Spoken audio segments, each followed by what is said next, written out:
पूजा की सास को मरे 10 दिन भी नहीं हुए थे कि घर में आए दिन पूजा अपनी सहेलियों और मम्मी के साथ मिलकर पार्टी करती। आज भी देर रात तक खाने पीने की पार्टी चलती रही। उसके बाद सारी सहेलियों के जाने के बाद पूजा ने अपनी मम्मी से कहा, मम्मी तुम यही हॉल में सो जाओ। कोकिला जी को नींद बहुत जोरों से आ रही थी। वो हॉल में ना सोकर उस कमरे में जाकर सो गई जो उसकी मरी हुई सास का था और बंद पड़ा था। उस अंधेरे कमरे में वो जाकर सो गईं। आधी रात को कोकिला जी को ऐसा लगा जैसे कोई उनका बिस्तर हिला रहा है। फिर उन्हें लगा शायद उनका वहम हो सकता है। कुछ देर बाद उन्हें ऐसा लगा मानो उनका बिस्तर हवा में ऊपर की ओर उठ रहा है। तभी उनकी चीख निकल पड़ी। वो घबराकर उठ बैठी। कमरे में कोई नहीं था, लेकिन बिस्तर कौन उठा रहा था? उनकी आंखों में डर साफ झलक रहा था। वो पागलों की तरह चिल्लाने लगी। तभी उनकी आवाज पूजा ने सुनी, जो किचन में पानी लेने आई थी। मम्मी क्या हुआ? मैंने तो कहा था हॉल में सोना, डर गई क्या? अरे नहीं, मैं कोई डरपोक हूँ, कोकिला जी ने कहा। पूजा बोली, मम्मी मेरे सासू माँ जब से गई हैं तब से सच में हम उस कमरे में नहीं जाते। उनके गुजरने के बाद से मैं उस कमरे में रात में तो क्या दिन में भी नहीं जा पाती हूँ। और रात की तो बात ही अलग है। हमने न जाने कितनी बार पूजा पाठ करवाए, लेकिन कोई असर नहीं हुआ। वो बुढ़िया तो जीते जी भी सताती थी और मरकर भी चैन नहीं। कोकिला जी ने कहा, अरे वो पापिन बुढ़िया थी, इसीलिए मरने के बाद भी भटक रही है, वरना अब तक मुक्त हो गई होती। अच्छा सुन, मैं एक तांत्रिक को जानती हूँ, जैसे भूत भगाने में महारत रखता है। तेरी सास कितनी भी पापी रही हो, लेकिन देखना उसके आगे पानी भरती नजर आएगी।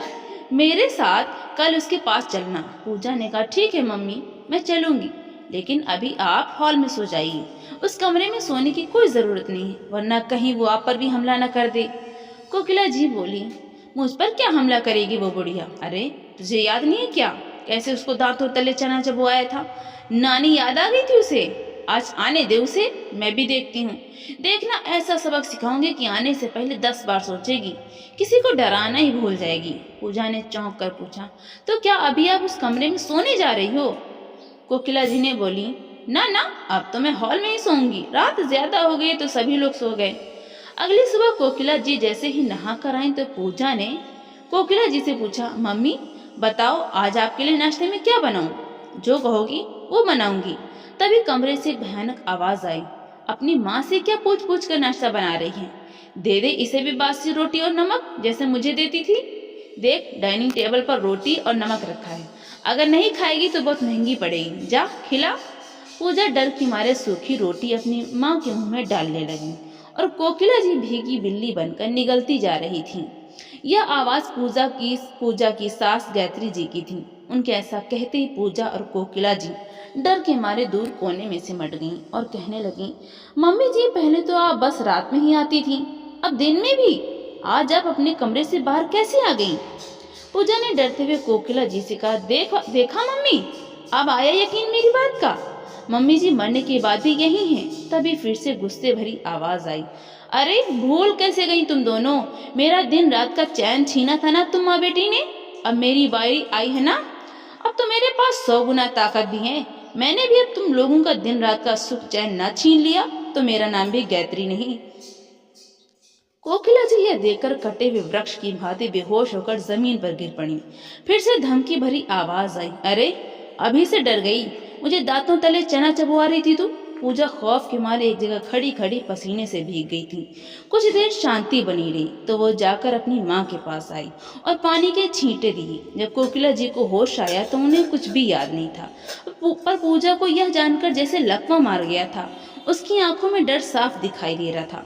उसे अपना अतीत याद आ गया। वो सब बातें याद आने लगी कि कैसे उसने अपनी सास को सताया और परेशान किया था, और आज सबका बदला लेने ही वो आई थी। पूजा उन दिनों को याद कर उनमें खो गई। सभी गायत्री जी को बेटे की शादी के लिए बधाई दे रहे थे, उपहार दे रहे थे। गायत्री जी एक विधवा महिला थी और अपने पति को कई साल पहले ही एक रोड एक्सीडेंट में खो चुकी थी। तब से उन्होंने अपने बेटे शिवम की परवरिश अकेले ही की थी। उसकी पढ़ाई लिखाई सबका ख्याल उन्होंने अकेले ही रखा था। बड़ा होकर शिवम फौज में चला गया था। उसके कुछ समय बाद गायत्री जी को एक अच्छा रिश्ता भी मिल गया। जब शिवम छुट्टी में घर आया तो उसकी शादी कर दी गई। शिवम अपनी जिम्मेदारी भरी नौकरी के कारण ज्यादातर बाहर ही रहता था। इधर घर पूजा और गायत्री जी ही रहती थी। शुरू शुरू में तो सब ठीक ठाक चला। फिर धीरे धीरे पूजा का रवैया गायत्री जी के प्रति रूखा होता चला गया। उस देर रात तक पार्टी करने में बड़ा मजा आता था। गायत्री जी अगर कुछ कहती तो उन्हें 100 बातें सुना देती, इसीलिए उसे अपनी सास बुरी लगने लगी थी। अब वो कोई भी काम बिना ताना दिए नहीं करती थी। गायत्री जी ये सब शिवम को इसलिए नहीं बताती थी क्योंकि शिवम की ड्यूटी पहले से बॉर्डर पर लगी होती थी। इस पर से घर की परेशानी बताकर वो उसे और परेशान नहीं करना चाहती थी। वो चुपचाप पूजा का बर्ताव सहन करती थी और उसे कुछ नहीं कहती थी, लेकिन पूजा इसी बात का फायदा उठाती थी। पूजा अक्सर अपनी मम्मी कोकिला जी को अपने घर में पार्टी में बुला लेती और दोनों साथ मिलकर गायत्री जी को खूब परेशान करती थी। दिन भर बात बात पर आदेश देती और अत्याचार करती। एक दिन पूजा ने गायत्री जी से कहा, मम्मी जी आज आप खाना मत बनाना, हमने खाना बाहर से ऑर्डर किया है, पिज्जा, बर्गर, कढ़ाई पनीर। मेरा और मेरी मम्मी का तो हो जाएगा इसमें। गायत्री जी ने कहा, ठीक है बहू, फिर मैं अपने लिए खिचड़ी ही बना लेती हूँ। गायत्री जी ये सोचते हुए किचन में चली गईं और थोड़ा सा दाल चावल कुकर में चढ़ाने के लिए तैयार करने लगीं। तभी पीछे से पूजा आकर कहने लगी, अरे यह क्या कर रही हैं? मैंने मना किया ना कि खाना नहीं बनाना है, सुनाई नहीं देता क्या? गायत्री जी ने हिचकते हुए कहा, बहू यह तो मैं अपने लिए खिचड़ी बना रही हूँ क्योंकि खाना तुम और तुम्हारी मम्मी के लिए आ रहा है ना, मेरे लिए तो नहीं आ रहा है। गायत्री जी की इतना कहते ही पूजा ने उनको किचन से बाहर निकाल दिया और कहा, वाह रे बुढ़िया, मालकिन बनने का बड़ा शौक है तुझे।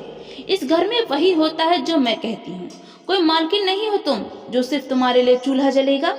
फालतू की गैस नहीं है इस घर में, और तुम्हारा बेटा तुम्हारे इस फालतू के खर्चे के लिए सरहद पर यूं ही मौत से नहीं लड़ता। गायत्री जी ने कहा, बहू तुम तो पिज्जा खाने जा रही हो और मुझे भी तो भूख लगेगी ना। अगर कुछ नहीं बनेगा तो फिर मैं क्या खाऊंगी? और तुम यह क्या बोले जा रही हो कि मेरा बेटा फालतू में कमाता है? अरे वो अपने घर परिवार के लिए ही तो ये सब करता है, और जीने के लिए मैं खाना तो खाऊंगी ही ना। गायत्री जी के इतना कहते ही पूजा चिल्लाई, हाँ पता है, जब तक आप खाएंगी नहीं नींद कहाँ आएगी। फ्रिज में 2 दिन पुरानी ब्रेड बची हैं और बासी 1 कटोरी सब्जी भी रखी है, वही खा लो, खबरदार जो कुछ बनाकर खाया। यह कहकर पूजा चली गई। बेचारी गायत्री जी और क्या करती, मजबूरी में वही बासी खाना खाकर घर के कामों में लग गईं। बाहर से जब पिज्जा, बर्गर और पनीर आया तो दोनों माँ बेटी सोफे पर धड़ाम से बैठकर गायत्री जी को जला जलाकर खाने लगी।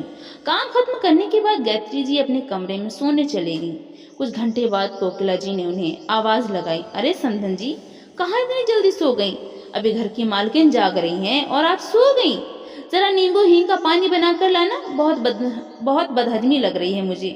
पूजा बोली, मम्मी आप भी ना थोड़ा कम खा लेती तो क्या हो जाता, लेकिन आप तो ऐसे खाती हो जैसे कि फिर मिलेगा ही नहीं। कोकिला ने कहा, अरे बेटा वो खाना मैं नहीं खाती तो बर्बाद हो जाता, तुम तो वैसे भी फेंक देती, लेकिन मुझे बर्बादी पसंद नहीं है इसलिए खा लिया, बस ज्यादा हो गया। पूजा ने कहा, अरे मम्मी बर्बाद क्या होता, माँ जी तो ललचाई नजरों से हमारे खाने को देख रही थी, थोड़ा सा दया करके इन्हें भी दे देते, वैसे भी इन्हें हमारा जूठन खाने की आदत तो पड़ ही गई है ना। फिर दोनों माँ बेटी खिलखिलाकर हंसने लगीं। तब तो गायत्री जी वहां हींग नींबू का पानी लेकर आ गईं। हींग नींबू का पानी पीते ही कोकिला जी को उल्टी हो गई। इस पर पूजा ने गायत्री जी को खूब खरी खोटी सुनाई और चिल्लाते हुए पानी में कुछ मिलाने का इल्जाम भी लगा दिया। गायत्री जी ने कहा, बेटा मैंने इसमें कुछ नहीं मिलाया, बस हींग ही डाली थी। पूजा ने आंखें दिखाकर कहा, बुढ़िया यह तेरी वजह से हुआ है, इनकी साड़ी खराब हो गई, इन्होंने उल्टी कर दी, अब तू ही साफ कर। फिर पूजा ने अपनी माँ की उल्टी अपनी सास गायत्री जी से साफ कराई। समय बीतता गया और शिवम ने घर आने की खबर दी। कोकिला जी भी यह खबर सुनकर घर में जमकर बैठी थी। तब पूजा ने कहा, मम्मी ये अगले हफ्ते ही आ रहे हैं, अगर इस बुढ़िया ने इन्हें सब कुछ बता दिया तो क्या होगा? शिवम तो मुझे ही घर से निकाल देगा, वो तो अपनी माँ की आंखों में एक आंसू भी बर्दाश्त नहीं कर सकता। कोकिला तपाक से बोली, सुन पूजा, अगर इसे कहना ही होता तो कब का कह चुकी होती। हाँ लेकिन फिर भी हम कोई रिस्क नहीं ले सकते, कहीं इसने सब कुछ दामाद जी को बता दिया तो। इससे पहले हमें इसका कुछ करना होगा, न रहेगा बांस न बजेगी बांसुरी, इसका ही कुछ करना पड़ेगा। पूजा ने पूछा, तो हमें क्या करना पड़ेगा मम्मी? कोकिला जी बोली, सुन अब से कुछ दिनों तक इसके साथ अच्छे से बर्ताव करो, इसका ख्याल रखो, इसके लिए साड़ी भी ले आना, इससे घर का कोई काम मत करवाना, और फिर एक दिन इसके खाने में जहर मिला देंगे। 2 दिन के लिए तू मेरे साथ मेरे घर चलना, या खाना खाकर यहाँ पड़ी रहेगी और फिर हम इसे हार्ट अटैक से मौत का नाटक कर देंगे और घर वापस आ जाएंगे। इससे यह भी चली जाएगी और हम भी बच जाएंगे, किसी को हम पर शक भी नहीं होगा। पूजा ने कहा, मम्मी कहीं उनको हम पर शक हुआ या पता चल गया तो?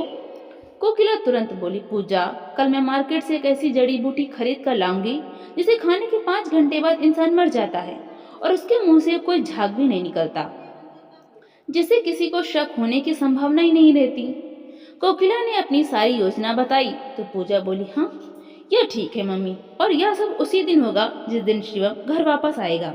इसके बाद से दोनों माँ बेटी का व्यवहार गायत्री जी के प्रति बिल्कुल बदल गया। गायत्री जी समझ रही थी कि यह सब शिवम के आने की खबर के कारण हो रहा है, इसलिए वे भी चुपचाप इन दोनों का नाटक देख रही थी। एक दिन पूजा गायत्री जी से कहती है, मम्मी जी मैंने दोनों वक्त का खाना बना दिया है, आप खा लेना, मैं मम्मी को छोड़ने जा रही हूँ, कल उनके आने से पहले ही आ जाऊंगी। इसके बाद कोकिला और पूजा पूरी योजना से गायत्री जी के खाने में वही खतरनाक जड़ी बूटी मिलाकर चली गई।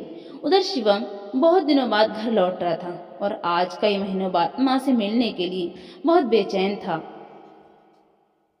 उसने इस खुशी में ना जाने कितने ही खूबसूरत और महंगे तोहफे अपनी माँ के लिए खरीद लिए थे। साथ में माँ के लिए गरम गरम जलेबी भी खरीद ली थी, जो कि उनकी बहुत पसंदीदा थी। जब शिवम घर पहुंचा तो बाहर से ही माँ माँ पुकारता हुआ घर में घुसने लगा। आवाज देते हुए शिवम बोला, माँ माँ कहाँ हो? अरे माँ कहाँ हो? कमाल हो गया, आज तो जब मैं पहले आता था तो पलकी बिछाए दरवाजे पर ही बैठकर मेरी राह देखती रहती थी, और अब ना जाने कहाँ छुप गई हो।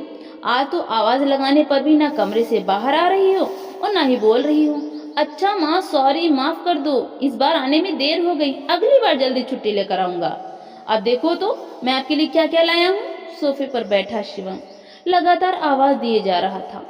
जब उसकी माँ बहुत देर तक कहीं दिखाई नहीं दी और उनकी कोई आवाज भी सुनाई नहीं दी तो शिवम की धड़कन तेज होने लगी। अब उसे कुछ गलत होने का अंदेशा होने लगा था। वो दौड़कर माँ के कमरे में गया, लेकिन माँ को जमीन पर बेसुध पड़ा देखकर उसके पैरों तले जमीन खिसक गई। उसने माँ को दोनों हाथों से झकझोरना शुरू किया, मगर माँ नहीं उठी। शिवम ने देखा कि माँ का पूरा शरीर ठंडा पड़ चुका था और सांसें भी रुकी हुई थी। शिवम अपनी माँ के लिए दहाड़े मारकर रोने लगा। तभी पीछे पीछे कोकिला और पूजा भी घर के अंदर आती दिखी। शिवम को रोते हुए देखकर पूजा चौंकने का नाटक करने लगी। शिवम बोला, यह देखो पूजा, मम्मी हमें छोड़कर चली गई। मैं अभी अभी तो वापस आया था, कितनी आवाजें दी पर मम्मी नहीं बोली। जब अंदर आया तो उन्हें इस हालत में पाया। शिवम ने रोते हुए कहा। पूजा हैरान होने का नाटक करते हुए बोली, क्या? मगर शिवम, मम्मी जी कल तक तो बिल्कुल ठीक थी, फिर ये अचानक ऐसे कैसे हो गया? क्या हुआ होगा? फिर वो जोर जोर से रोने का नाटक करने लगी। मम्मी जी, आप हमें यूं अकेला छोड़कर नहीं जा सकती। मैं क्यों गई आपको अकेला छोड़कर? हे भगवान, मेरी मम्मी जी को वापस लौटा दो, मैं आपका भंडारा करवाऊंगी। गायत्री जी का अंतिम संस्कार हो गया, तब जाकर पूजा का यह नाटक खत्म हुआ। अब शिवम माँ के जाने के गम में अक्सर उदास रहने लगा था। पिता का साया तो बचपन में ही सिर से उठ गया था और अब माँ की गोद भी छिन गई थी। लेकिन इधर अब माँ बेटी खुशी खुशी घर में रहने लगी और मजे करने लगी। कुछ दिनों बाद पूजा अपने मायके चली गई। शिवम अभी भी घर पर ही था और पूजा बड़ी खुश थी। वो तो सोच रही थी कि जैसे ही शिवम वापस अपने काम पर लौटेगा वैसे ही वो अपनी मम्मी को बुला लेगी और उनके साथ घूमने जाएगी। एक दिन शिवम को बहुत तेज भूख लगी। वो चिल्लाने लगा, पूजा पूजा, गैस पर कुकर सीटी पर सीटी मार रहा है, कुछ खाने को मिलेगा कि नहीं? कब से भूखा बैठा हूँ। पूजा सोचने लगी, अरे मैंने तो गैस पर कुकर रखा ही नहीं। वो भागकर किचन में गई और देखा कि सच में कुकर में छोले पक रहे थे। जब उसने शिवम को छोले परोसे तो शिवम चौंक कर बोला, वाह पूजा, तुमने तो बिल्कुल माँ जैसा बनाया है। यह सुनकर पूजा आश्चर्य में पड़ गई, पर मैंने तो छोले भिगोए ही नहीं थे, फिर इन्हें बनाया किसने? लेकिन पूजा को जल्दी थी, इसलिए उसने इस बात को नजरअंदाज किया और अपने कामों में लग गई। कुछ दिनों बाद पूजा ने फोन पर कोकिला जी से कहा, मम्मी मैं सोच रही हूँ कि सासू माँ के कमरे की सफाई करवाकर आपके रहने का इंतजाम वहीं कर दूं। अब आप आराम से उस कमरे में रहना, पहले तो उस बुढ़िया के साथ रहना पड़ता था। कोकिला जी ने कहा, हाँ बेटा चलो, अब तो मैं पैर फैलाकर आराम से रहूंगी तेरे घर में। जैसे कोकिला जी ने हाँ कहा, पूजा गायत्री जी के कमरे की सफाई करने चली गई। सबसे पहले उसने अलमारी की सफाई करने की सोची, लेकिन जैसे उसने अलमारी खोली, ऊपर से गायत्री जी की तस्वीर गिर पड़ी जिसमें से खून बह रहा था। यह देखकर पूजा की होश उड़ गए। वो घबरा कर अलमारी को बंद करने लगी और वहां से भागने ही वाली थी कि अचानक उसने गायत्री जी को अपने सामने खड़ा पाया। उन्हें देखकर पूजा की सांसें उखड़ने लगी। डर के मारे उसके पैर कांपने लगे और वो जमीन पर गिर पड़ी। वो कुछ बोलना चाहती थी, लेकिन उसकी आवाज हलक में ही अटक गई। तभी गायत्री जी की आवाज आई, क्या हुआ बहू? तुमने क्या सोचा था कि मुझे मारकर मुझसे हमेशा के लिए पीछा छुड़ा लोगी? लेकिन मैं तुम्हारा रोना देखकर जा ही नहीं पाई। तुम जो रो रो कर भगवान से मुझे वापस मांग रही थी, इसीलिए मैं यहाँ आ गई। बस सिर्फ मेरा शरीर गया, पर मैं नहीं। तुम चिंता मत करो, मैं तुम्हें अब कभी अकेला नहीं छोड़ूंगी और फिर अपने साथ ही ले जाऊंगी। जैसे ही गायत्री जी ने ऐसा कहा, पूजा डर के मारे जोर से चीख पड़ी और बेहोश होकर गिर गई। जब उसे होश आया तो उसने अपने सामने शिवम को पाया। पूजा घबराकर उठ बैठी और कांपते हुए बोली, सुनिए शिवम, मम्मी जी गई नहीं, वो तो आत्मा के रूप में अपने कमरे में है। अभी भी मैंने उन्हें देखा है। शिवम ने चौंक कर कहा, यह क्या कह रही हो पूजा? जो एक बार चला जाता है वो फिर कभी वापस नहीं आता, और मैंने तो खुद ही अपनी मम्मी का अंतिम संस्कार किया है। वो कैसे वापस आ सकती हैं? तुम्हें भ्रम हुआ होगा। यह तुम्हारा डर है और कुछ नहीं। शिवम की बात सुनकर पूजा जोर से बोली, नहीं शिवम, सच में मुझे कोई भ्रम नहीं हुआ है। आप अभी जाकर मम्मी जी के कमरे में उनकी तस्वीर देखिए, उस पर खून लगा मिलेगा। पूजा की बात सुनकर शिवम तुरंत गायत्री जी की तस्वीर देखने चला गया, लेकिन जब उसने तस्वीर देखी तो उस पर कोई खून का दाग नहीं था। इस पर शिवम ने पूजा का हाथ पकड़कर उसे गायत्री जी के कमरे में ले गया और कहा, देखो, मैंने कहा था ना कि तुम्हें वहम हुआ है। ये देखो, कहाँ है खून? पूजा को कुछ भी खून नजर नहीं आया, लेकिन उसकी आंखें डर से लाल हो गईं, क्योंकि उसने देखा कि शिवम के पीछे ही गायत्री जी खड़ी हुई थी। खौफ के मारे वो चीखती हुई कमरे से भाग गई। इस घटना के बाद उसने उस कमरे में जाना ही बंद कर दिया। पूजा ने घर में कई पूजा पाठ भी करवाए, लेकिन फिर भी उसे हर वक्त घर में गायत्री जी की मौजूदगी का एहसास होता रहा। देखते देखते शिवम के ड्यूटी पर जाने का दिन आ गया। तब पूजा ने अपनी माँ को फोन पर कहा, मम्मी, अब तो यह भी जा रहे हैं और इधर यह मरी हुई बुढ़िया मुझे अलग ही परेशान कर रही हैं। इनसे कहती हूँ तो यह इसे मेरा वहम कहते हैं। इन्हें कुछ नहीं दिखता, मगर मुझे दिखता है। बहुत डर लगता है, इसीलिए आप आ जाओ। कहीं अकेला पाकर यह बुढ़िया मुझे मार ही न दे। इससे अच्छा तो यह होता कि यह बुढ़िया जिंदा ही रहती। अब हर दिन खौफ में जीना पड़ रहा है। कोकिला ने कहा, अरे सच ही तो कह रहे हैं दामाद जी, ये तेरा भ्रम ही है। भला मरने के बाद कोई लौटता है क्या? वो जाने कहाँ चली गई होगी, लेकिन तू डर मत, ठीक है ना? मैं आती हूँ और देखती हूँ कि कौन परेशान करता है तुझे। अरे हम तो पार्टी करेंगे, बुला लेना अपनी सहेलियों को। कोकिला की बात सुनकर पूजा ने थोड़ी राहत की सांस ली। इधर जिस दिन शिवम जाने वाला था, उसके एक दिन पहले कोकिला घर आ गई। रात को समधन के कमरे में जाकर सो गई, लेकिन अचानक रात को उसका बिस्तर हिलने लगा। डर के मारे वो चीख पड़ी। अगले दिन जब उसने गायत्री जी की भयानक आवाज सुनी तो उसके होश उड़ गए, उसके पैर कांपने लगे। तभी गायत्री जी आत्मा के रूप में सामने आकर बोली, आज तो शिवम चला गया, तो अब मैं तुम लोगों का काम तमाम कर देती हूँ। पर आज तक मैं यह समझ नहीं पाई कि उस दिन जब मैंने बस रोटी सब्जी ही खाई थी, तो उसके बाद ही मुझे अचानक घबराहट क्यों होने लगी? मेरा दम घुटने लगा था। क्या मिलाया था तुम लोगों ने मेरे खाने में, जिससे मेरी मौत हो गई और किसी को पता भी नहीं चला? बता ही दो। अब तो शिवम भी नहीं है। गायत्री जी के सवाल सुनकर पूजा डर गई और घबराते हुए बोली, सच कहती हूँ मम्मी जी, इसमें मेरी गलती नहीं थी। यह तो मेरी मम्मी ने आपको वो जड़ी बूटी खिलाने का आइडिया दिया था। उन्होंने ही कहा था कि इसे खाकर मरने पर आपके मुंह से झाग नहीं आएगा और हर किसी को आपकी मौत सामान्य लगेगी। सच में आप मेरा यकीन मानिए, मैं तो मना भी कर रही थी, पर यह नहीं मानी। पूजा ने रोते हुए कहा। इतना सुनते कोकिला गुस्से में बोली, अरे वाह बेटी, क्या बात कर रही है तू? अब जब सामने समधन जी भूत बनकर खड़ी हैं, तो सारा इल्जाम अपनी ही माँ पर लगा दिया। तुझे तो ये शुरुआत से ही पसंद नहीं थी, और जब देखो मुझसे इनकी बुराई करती थी। तभी तो दामाद जी की गैर मौजूदगी में तू इन पर जुल्म करती थी, अत्याचार करती थी, और अब सारा इल्जाम मुझ पर डाल रही है। वाह बेटा, जब बात जान पर बन पड़ी तो तूने मुझे आगे कर दिया। सच में ऐसे औलाद किसी को न मिले। कोकिला गुस्से में बोली।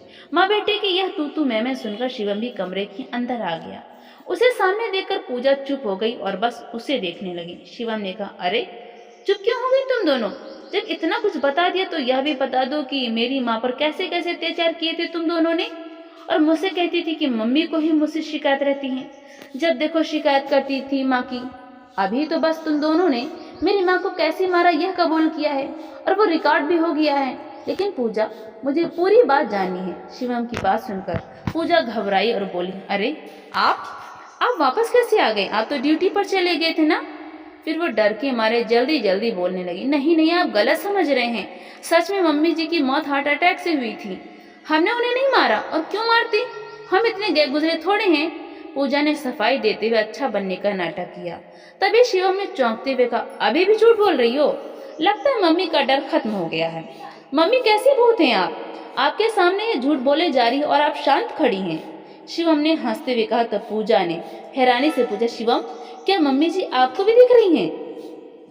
इनसे कहिए ना कि प्लीज हमें छोड़ दें, हमें जो सजा देनी है दे दीजिए, लेकिन मम्मी जी की आत्मा से बचा लीजिए। इस पर शिवम हंसकर कहने लगा, आत्मा होती तो अब तक तुम लोग भी आत्मा बन चुके होते। यह तो सच में मेरी मम्मी है जो अभी तक जिंदा है। शिवम की बात सुनकर पूजा चौंक गई और बोली, क्या कहा शिवम? यह जिंदा है? मगर कैसे? आपने तो खुद इनका अंतिम संस्कार किया था। शिवम ने कहा, हाँ, क्योंकि वो सब मेरे नाटक का हिस्सा था। तुम्हें क्या लगा नाटक केवल तुम दोनों को ही करना आता है? जब तुम लोग रोने का नाटक कर रही थी तो मेरी मम्मी को मारने का नाटक करना पड़ा। पूजा ने हैरानी से पूछा, तो क्या मम्मी जी ने उस दिन जहर नहीं खाया था? शिवम ने कहा, नहीं, जहर नहीं खाया था। शिवम ने बताया, जब उस दिन तुम दोनों इस डर से कि मम्मी तुझे तुम लोगों के बारे में सब कुछ बता न दें, इसलिए मम्मी के खाने में जहर मिलाने की योजना बना रही थी, तभी मम्मी ने सब सुन लिया था और फोन पर मुझे सब कुछ बता दिया था। मैं तो मम्मी की बात सुनकर तभी यहाँ गया था। बस मैंने मम्मी के सामने तुम्हारे नाटक को तुम्हारे हिसाब से चलने दिया और मम्मी को एक अलग जगह छुपा दिया। शिवम के यह कहने पर पूजा ने पूछा, फिर वो खून वाली तस्वीर, कुकर की सीटी अपने आप बजना, कभी मेरे सामने मम्मी जी का आना, फिर अचानक गायब हो जाना, यह सब क्या था शिवम?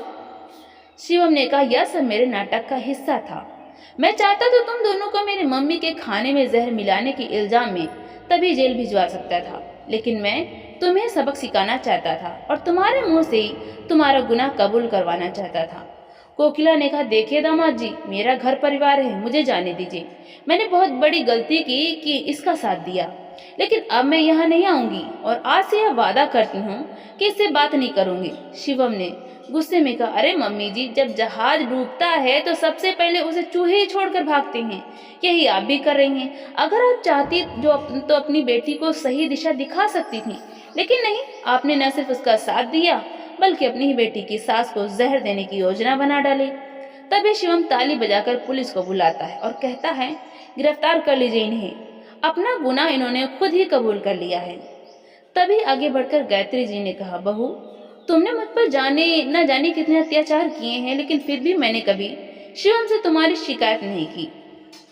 मैंने सब चुपचाप सहा, क्योंकि मैं अपनी बेटी का घर नहीं तोड़ना चाहती थी, लेकिन तुमने मेरी चुप्पी को मेरी कमजोरी समझ लिया। तुम भी एक औरत हो और मैं नहीं चाहती कि तुम जाकर जेल में रहो और तुम्हारी माँ भी वहाँ की तकलीफ सहे।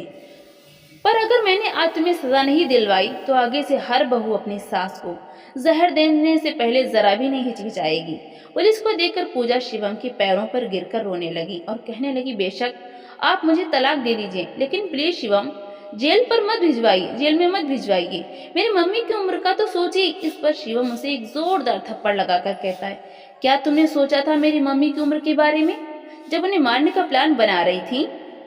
अब जाओ पुलिस के साथ और यह नाटक जाकर कोर्ट में करना। हालांकि वहां भी मेरे सबूत के आगे तुम दोनों का यह नाटक काम नहीं आएगा।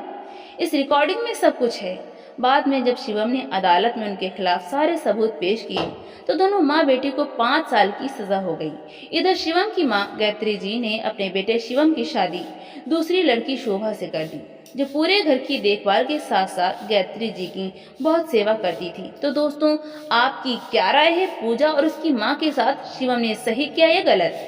अगर कहानी अच्छी लगी हो तो चैनल को लाइक, शेयर और सब्सक्राइब जरूर करें। Thanks for watching. धन्यवाद।